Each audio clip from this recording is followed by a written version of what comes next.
Some funerals don't just bury the dead, they bury the truth of an entire family. A son stands in the rain saying goodbye to his mother, while the one person who should be grieving the most, her husband, is somewhere else raising a glass beside his mistress as if everything has already been taken care of. Because sometimes the cruelest part isn't death itself, it's realizing that the person who should have been there never planned to be. People always say blood is thicker than water. But when the people who call themselves family are the ones who betray you most coldly, do you stay silent to protect the idea of family?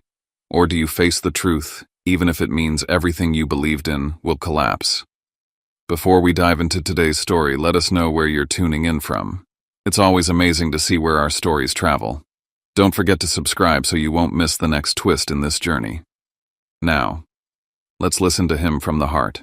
The rain had been falling since dawn, the kind that didn't rush, didn't roar, just pressed down on everything, steady and relentless, as if the sky itself had decided to stay. I stood at the edge of the grave at Magnolia Cemetery, my umbrella trembling in my grip while the wind shoved at my coat. When the coffin was lowered, the sound of wet soil collapsing against wood was soft, dull, final. It was a sound I knew would follow me for the rest of my life. The name on the marker caught my eye again, even though I had already read it a dozen times. Maris Sutter. Seeing it carved there felt unreal, like a typo etched permanently into stone. My mind kept insisting there had been some mistake, that someone would interrupt, apologize, and explain that they had mixed up the names, but no one did. People shifted behind me. Umbrellas knocked into each other. Quiet sobs rose and fell, and then there was the silence that stood out more than any cry, the silence where my father should have been. I felt it before I heard it. The glances, the searching looks.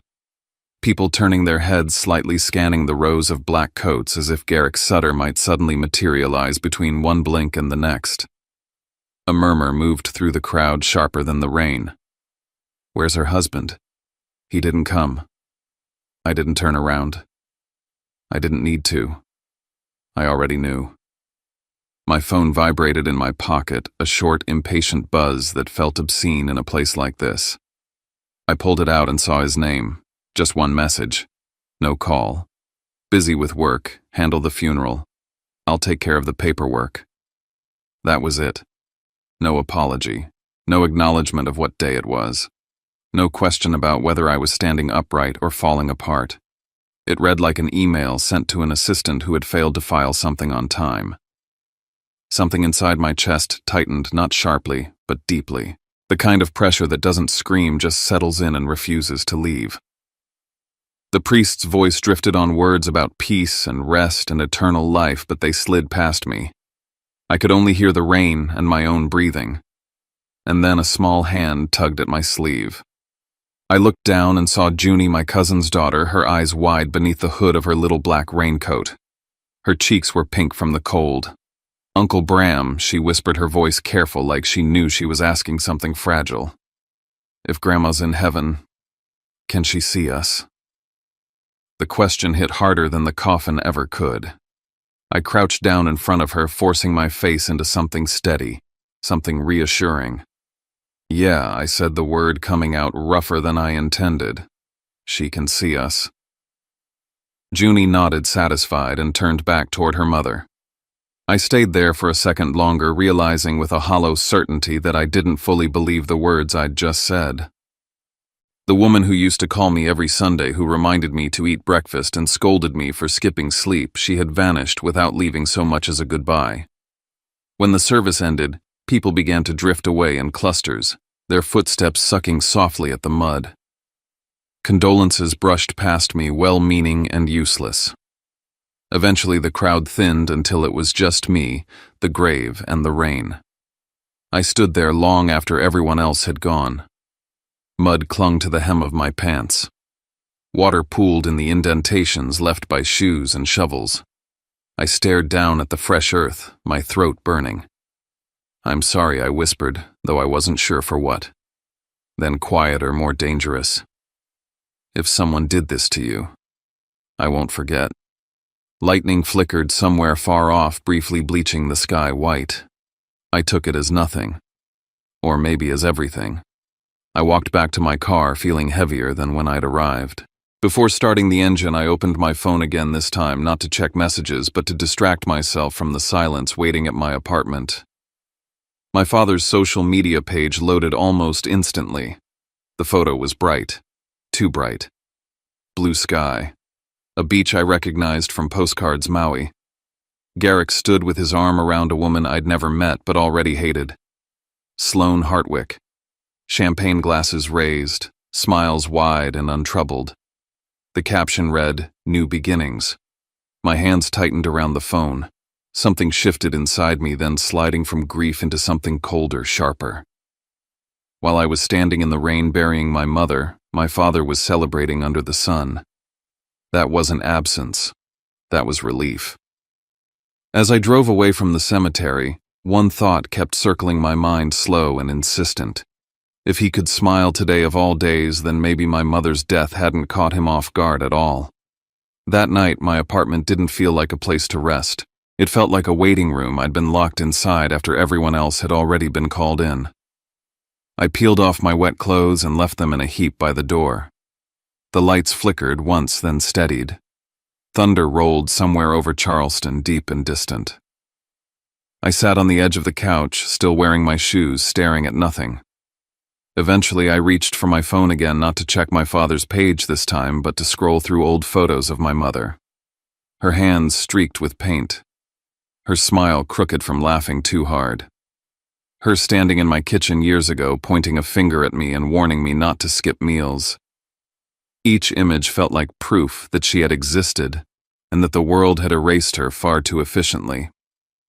The phone buzzed. I almost ignored it.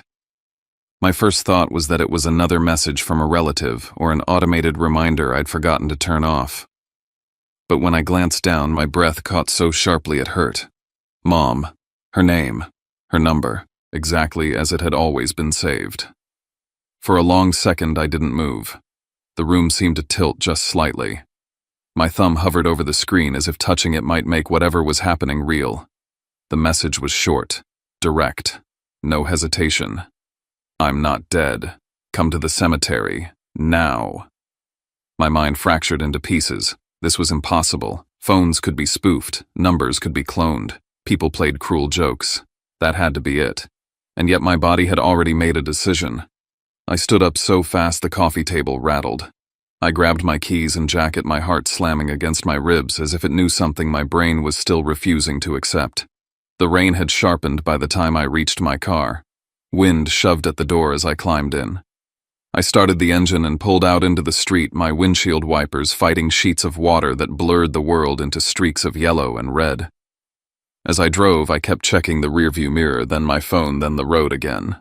It felt like I was being pulled by hope, by fear, by something that didn't care which one it was using. If this was a prank, it was the cruelest one imaginable. And if it wasn't, I didn't know what that meant. Magnolia Cemetery loomed out of the darkness like a shape half remembered. The iron gates were slick with rain, the lamps inside flickering weakly. Fog curled low to the ground, turning the rows of headstones into shadows. I parked and stepped out into the cold, my breath coming fast. The wind cut through my jacket as if it wasn't there. Mom. I called, my voice breaking the moment it left my mouth. Only rain answered. I walked deeper into the cemetery, my flashlight shaking in my hand. The beams skimmed across names, dates, angel statues blurred by moisture. My footsteps sounded too loud, too intrusive. Then I saw movement near the line of trees at the far edge. A figure stood there, small and hunched beneath a soaked coat. For a split second, my brain refused to process what my eyes were seeing. I raised the flashlight, forcing the beam steady. The light caught her face. Pale. Exhausted. Alive. The flashlight slipped from my hand and hit the mud with a dull thud. I took a step back, my blood turning to ice. It was my mother.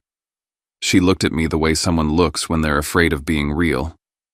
Her lips parted, and when she spoke my name, it came out as a whisper. Bram. I crossed the distance between us without remembering how my hands finding hers. They were freezing, trembling, but solid. I'm here, she said, quickly gripping me tighter. You can't tell anyone. Not a single person. The words landed hard. This wasn't a reunion. This was an escape. I stared at her, my mind racing ahead and stumbling over itself. How I demanded. Everyone saw you. I saw you. Her eyes filled, but she shook her head. Not here, she said urgently. Someone could see us. As the rain closed in around us, one terrifying truth became clear. My mother was alive, and someone had wanted her gone badly enough that she had vanished without a trace. And if she hadn't sent that message, then whoever had pulled me to this place was still out there watching the board. We didn't leave the cemetery together. That was the first rule my mother insisted on, her voice low and urgent as rain soaked through her coat. She led me to a narrow service road behind the line of oaks, where a dull silver sedan waited under dripping branches. No lights on, no doors slamming. Everything about her movement suggested practice, not panic. Inside the car, the windows fogged instantly. She kept the engine off and spoke only after a long breath, as if arranging the truth in pieces small enough not to break me all at once. For months, she said my father had been pressuring her to sign things, shares, properties, control of her studio, anything with her name on it. The pressure wasn't loud, it was constant. Meetings that never ended, papers that reappeared no matter how many times she pushed them away. Conversations that always circled back to the same point: compliance. The night she collapsed, she'd been painting. Her chest had tightened, not suddenly, but after weeks of carrying a fear she couldn't name out loud.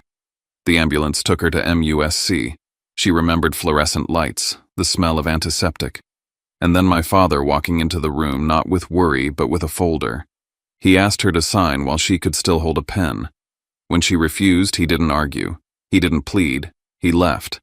And before he did, he said something that stayed lodged in her throat like glass. She didn't repeat it exactly. She didn't need to. I felt its shape anyway. She survived the night because someone else had been watching. Tamsin Reed. One of her former students. A nurse who had noticed the bruises weeks earlier, the way my mother flinched when certain questions were asked. Tamsin had prepared quietly. She knew where to redirect paperwork, how to slow a process without stopping it outright, how to make a system record what it expected to see, a body that wasn't a body, a transfer route that bypassed the front, a death that looked clean enough to move through layers of approval without anyone lingering too long. But there were gaps. My mother admitted that. Someone had signed off at the end. Someone whose name she hadn't seen, or hadn't been allowed to remember. Somerville came just before dawn. The safe house was plain forgettable by design.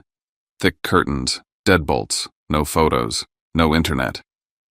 Tamsin arrived later with medication bandages and a spare phone sealed in plastic. She warned me not to call anyone I trusted. Not yet. Accounts could be watched. Cars could be traced. Familiar routines were liabilities. That morning, I returned to Charleston alone. I showered, changed, answered messages with short replies that said nothing. When my father called, his voice sounded almost gentle. He said he needed my signature. Estate matters. Nothing complicated.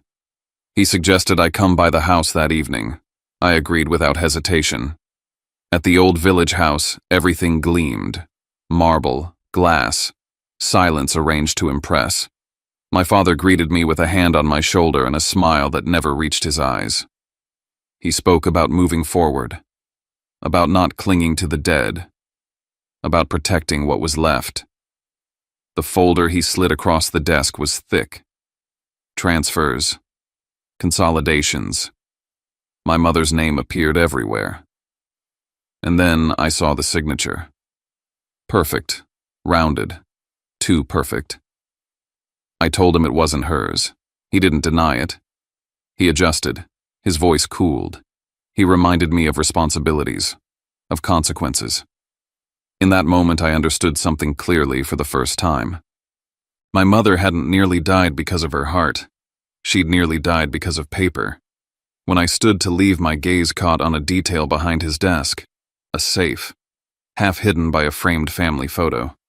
A place for things he didn't want negotiated. I walked out knowing what I had to do next. That night I would come back. I waited until after midnight. The house was dark but not asleep. Security lights hummed softly. I parked down the street, gloves on, spare phone powered off. I used the old key I'd kept since childhood, easing the door open with the same care I'd once used sneaking back in past curfew. Inside, the house felt alert. New cameras, sensors that hadn't been there before. Lights that shifted when I moved. I altered my path twice, heart-pounding, following shadows instead of hallways. The office smelled of leather and polish. Everything was aligned, controlled. The family photo sat where I remembered it. I moved it aside. The safe waited. I tried dates that meant something to him. Nothing. Then I typed in my mother's birthday. The door opened. Inside were statements, offshore transfers, forged contracts, insurance files. Papers that mapped not just theft, but preparation. A folder with my name on it. Authorization forms ready for my signature. A plan that would have turned me into the final piece. Then I found the drive. The recording wasn't loud, just my father's voice, calm and certain, discussing contingencies, alternatives, a future that didn't include her. I copied everything, photographed what I couldn't carry, and in my haste I nudged something out of place. I didn't realize how small the mistake was until I reached my car. My phone buzzed, a number I didn't recognize. One line of text. You didn't think I wouldn't notice. The call came immediately after. His voice was steady. He didn't accuse. He informed. He told me to destroy what I had taken. He told me there would be consequences if I didn't. I drove straight to Somerville. When I laid the drive on the table, my mother didn't ask what was on it. She already knew. He knows, I said. She nodded once. And in that moment, we both understood the same thing. Hiding was no longer enough. The house in Somerville turned into something else the moment I laid the drive on the table. It wasn't a hiding place anymore. It was a workspace. Papers spread across every surface, bank statements, transfer records, copies of contracts my mother had refused to sign. Audio files queued on a borrowed laptop, the volume kept low as if the walls themselves could be listening. Nomi arrived before sunrise. She didn't waste time on condolences. She sat down, rolled up her sleeves, and began sorting the evidence into piles with a precision that made my stomach tighten. Financial transfers routed through shell accounts. Documents with forged signatures. Messages and recordings that showed intent, pressure, and threat. She spoke calmly, but every word carried weight. We don't have the luxury of delay, she said. Once he realizes what you took, he'll move. And when he moves, he won't be careful. That was when she told me what I had to do next. I had to call him. I stared at her, not understanding. She explained slowly, as if to a child. If my father believed I was frightened, confused, desperate to undo my mistake, he would pause. He would focus on damage control, on reclaiming control. It would buy us time. Hours mattered now. When I called, I let my voice shake. I told him I hadn't known what I was doing, that I'd panicked, that I was scared of what I'd found and even more scared of what it could mean. I said I'd destroy everything if he promised to stop. There was a long silence on the line. Then he softened. He told me he understood grief, that I'd been manipulated, that families survived these things when sons remembered their place. I hung up and felt sick. Later that morning, my mother told me what else was at stake. The studio wasn't just a studio. The land beneath it sat inside a trust she'd established years earlier, a structure my father couldn't touch without her consent. The shares he wanted were only part of it. Without her signature, a significant portion of what he considered his empire remained out of reach. That was why he'd pushed so hard. That was why he hadn't waited. Tamsin arrived in the afternoon, her face drawn. She said the hospital had flagged irregularities. Nothing formal yet, but questions were being asked. Records reviewed, cameras checked. If pressure came from the right direction, the spotlight would turn on her. By nightfall, Charleston was buzzing.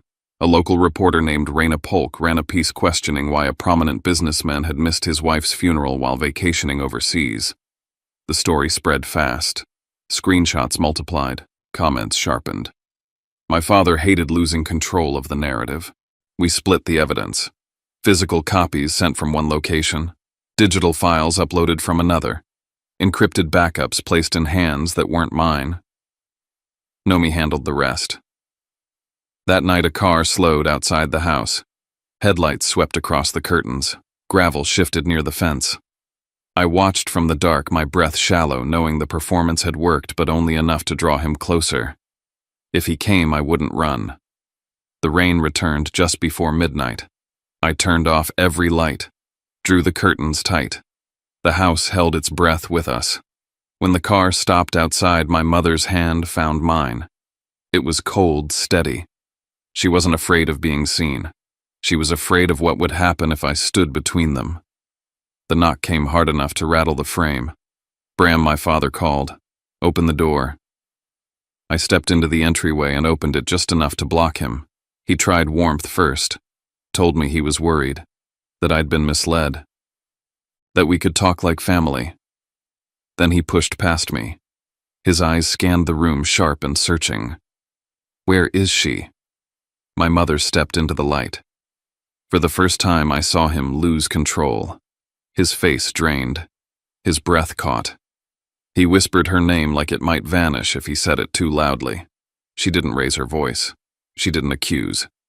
She said only, "You tried to erase me." Something in him snapped. He shouted. He denied. He turned on me, then back on her, claiming lies and manipulation. He said she'd faked everything, that I'd stolen documents, that the nurse had acted alone. I told him the files were gone. The sound of sirens cut through the rain. Red and blue light flooded the windows. Agents entered, names read aloud, charges listed without drama. My father looked at me once more, something dark and furious burning behind his eyes as they took him away. When the door closed, my mother sagged against me. Outside, the rain kept falling. The waiting was over. The truth was out, and whatever came next would happen in the open. Charleston didn't calm down after the arrest. It got louder. By noon the next day, the headlines weren't about my father's offshore transfers or forged signatures. They were about my mother coming back from the dead like it was entertainment. Half the city called her brave. The other half called her a con artist. And me, I was either the devoted son or the bitter thief who broke into his father's office for money. Nomi moved us into a quiet hotel near the federal courthouse and gave us rules that felt like a second kind of hiding. No posted locations, no walking alone, no answering unknown calls. This isn't over, she kept saying. This is when he fights dirtiest. He did. His attorneys filed motions that tried to turn the entire case inside out. Their story was simple and poisonous. Maris faked her death, the hospital was fooled, and I stole documents to frame a grieving husband so I could control my mother's estate. It was all smoke and shame built to make the jury distrust us before a single exhibit hit the screen. Then Sloane appeared. Not in person at first, on camera. Photos of her outside my father's lawyer's office. A carefully worded statement from a concerned friend that painted Garrick as a man blindsided by betrayal. She implied my mother had been unstable, that I'd been manipulated, that my father was the one being attacked. It was the same kind of cruelty as Maui, bright lighting, pretty packaging, the ugliness underneath hidden by a good angle. Nomi didn't let it shake her. She built our case like a chain you couldn't snap at one link. First, motive. She explained why my father needed my mother's signature, why he needed control of the trust and the land under her studio, why estate paperwork had become urgent the moment she went down in that hospital bed. Second, conduct. She laid out what happened in the ICU. The folder, the pressure, the refusal, the change in tone, the escalation. Third, concealment, offshore accounts, shell entities. Transfers routed through jurisdictions my father thought were too far for anyone to chase. Fourth, threat. The calls. The message in my ear that night telling me there might be another funeral if I didn't destroy what I had. But the courtroom wasn't a clean place. It was a battlefield with microphones. They went after Tamsin first. They called her reckless, criminal, a nurse who played God. They suggested she forged records for attention or cash. They hammered at every procedural detail until it sounded less like a rescue and more like a scheme. I watched her hands tremble at the witness stand, not because she was lying, but because she finally had to survive the thing she'd been running from being seen. I realized how fragile our whole story looked if you stripped it of context. If you ignored bruises, ignored coercion, ignored the way power works behind closed doors. Then my mother stood. She didn't cry. She didn't plead. She spoke the way she painted, deliberate, steady, refusing to let anyone drag her off center. She described the hospital room, the papers, the way my father didn't ask if she was in pain, only whether she could sign.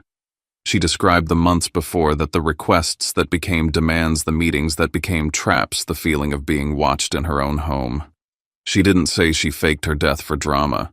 She said she did it to stay alive. And I did it. She added, eyes fixed forward, because I knew if I disappeared quietly, my son would be next. The courtroom changed on that sentence. Not instantly, not like a movie. But you could feel the temperature shift. When I took the stand, they came for me with the one thing they thought would stick the break in. "You stole documents," my father's attorney said, voice smooth as glass. "Yes," I answered before Nomi could even raise an eyebrow. I went into that office and opened that safe. Gasps fluttered through the room. A few reporters started scribbling like they'd caught blood. "And you expect this jury to believe you did that out of pure love," I swallowed. My hands were damp against the wood rail. "I expect this jury to believe I did it because every official door was already locked by my father's money.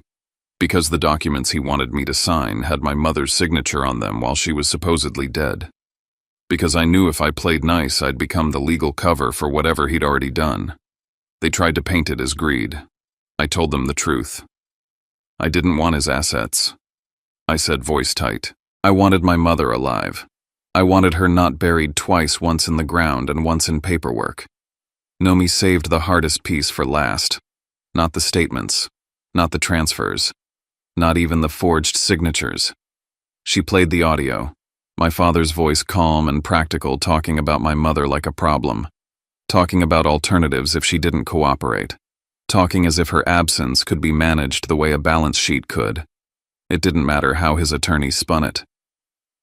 The jury heard what I heard in Somerville when the sirens arrived, not grief, not love, not confusion, control.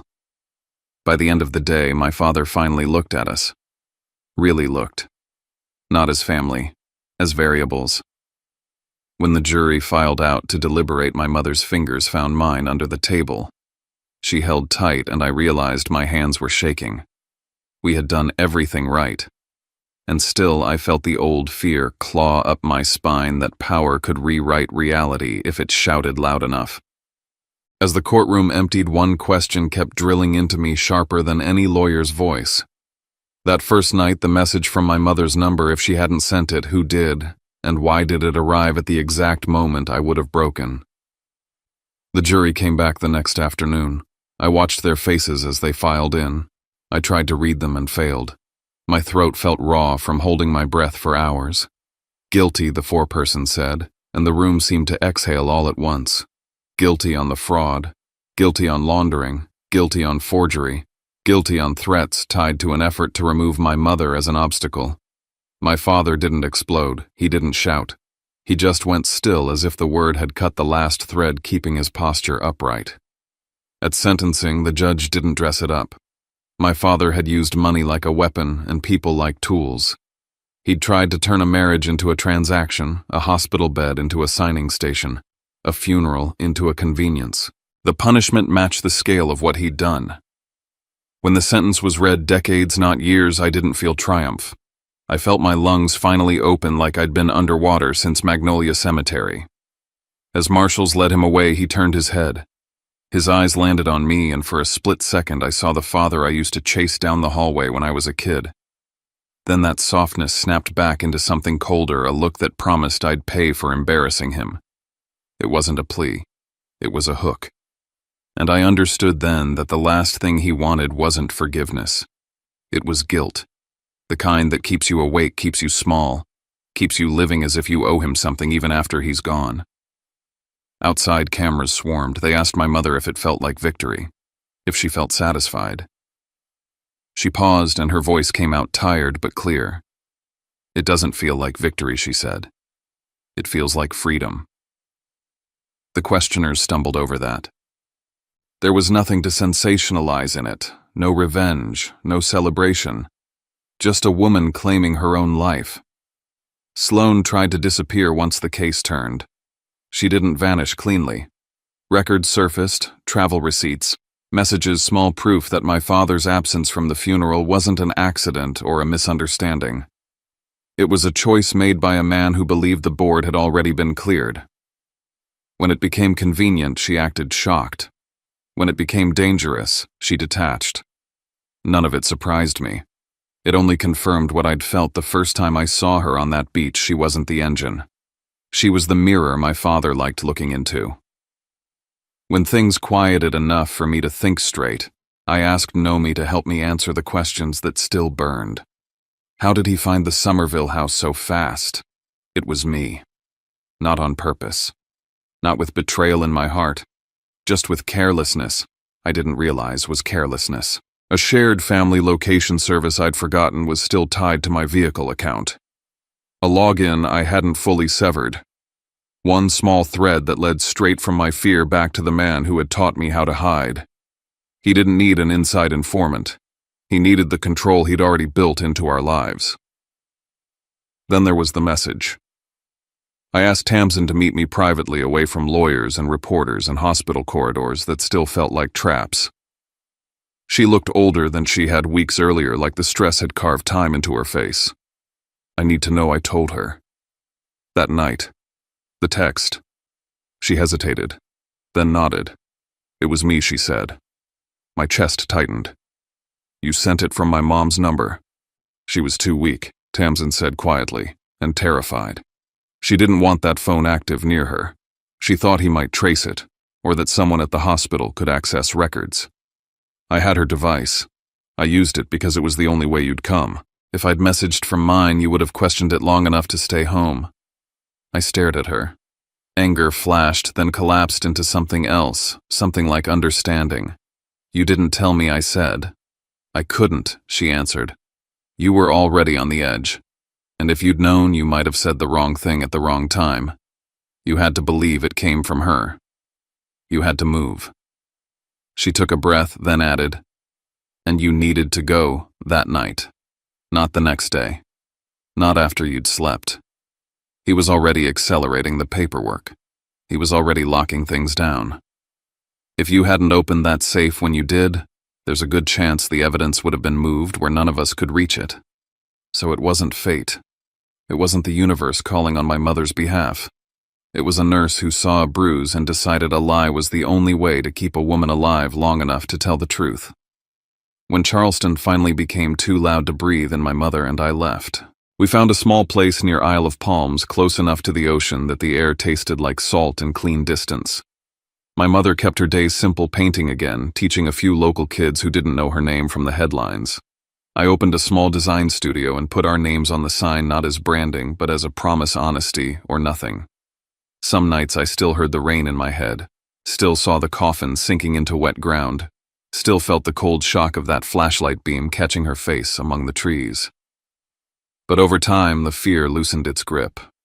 One evening we sat on the porch with tea watching the sky darken over the water. My mother's hands were steady as she lifted the cup. Alive hands. Real hands.